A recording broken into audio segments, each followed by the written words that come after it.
name is Alice Marie Johnson. I'm a 62-year-old mother, grandmother, and great-grandmother. In less than 2 weeks, this October 31st, will mark my 21st year of confinement in a federal prison. When I lost my job, I struggled financially. I went through a complete panic, and out of desperation, I made one of the worst decisions of my life to make some quick money. I became involved in a drug conspiracy. After my jury trial, I was sentenced to life in prison.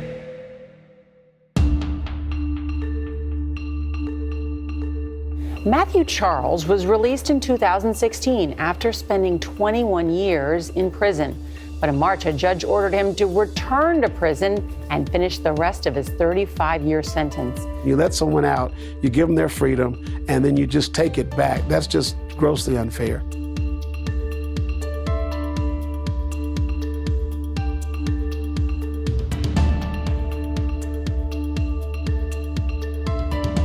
I mean, if you look at drug use in our culture, blacks and whites use drugs at about the same rate.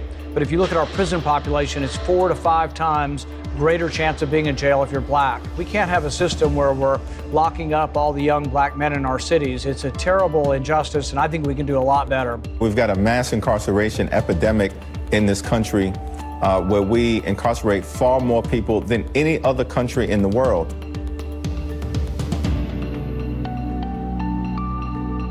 The First Step Act is a bipartisan bill, has support on both sides of the aisle, to enact prison reforms and sentencing reforms to correct some of the terrible effects of the 1994 Clinton crime bill, which has resulted in a 500% increase in the number of people behind bars in this country, which is just absolutely not sustainable. And most of that increase is due to our drug problem. The groups that have come together here, the Justice Action Network, the American Conservative Union, Freedom Works, FAM, Prison Fellowship, Faith and Freedom Coalition, Cut 50, the Heritage Action, and many, many more, both on the left and the right, that have said, the Koch Foundation, others who have said, this is good. This is something we can move on. This provides that hope that we are searching for.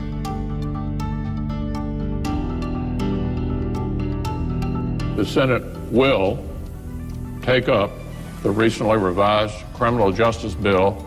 In a few hours, the Senate will vote to advance a criminal justice reform bill that could reduce the nation's prison population. So, Reverend Al, it looks like peace is breaking out, bipartisanship.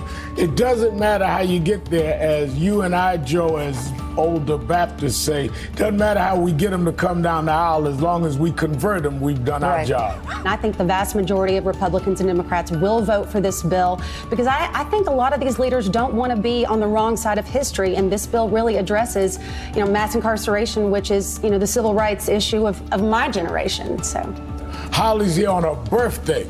Never did a conservative from Kentucky think they'd spend their birthday with Al Sharpton talking about let's come together on criminal justice.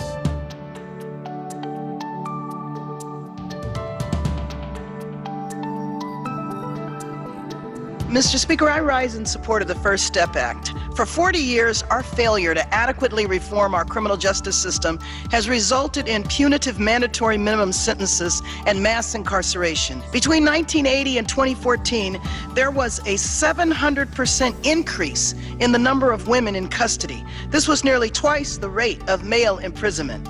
Women are often held for nonviolent, low-level drug offenses. What is needed is criminal justice reform that understands that women in the system have unique needs. This is the first step toward addressing the needs of women.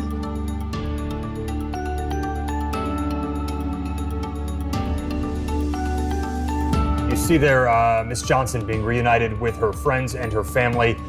They made that trip to meet her earlier this afternoon. So what's it like to be free? What's it like to walk along the river and see the trees? It's unexpressible in words. We are also joined tonight by Matthew Charles from Tennessee. In 1996, at the age of 30, Matthew was sentenced to 35 years for selling drugs and related offenses. Over the next 2 decades, He completed more than 30 Bible studies, became a law clerk, and mentored many of his fellow inmates. Now Matthew is the very first person to be released from prison under the First Step Act.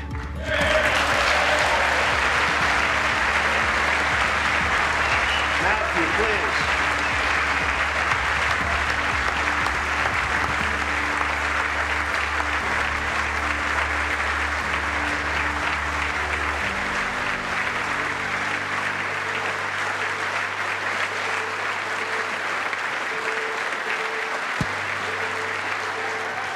Thank you, Matthew. Welcome home.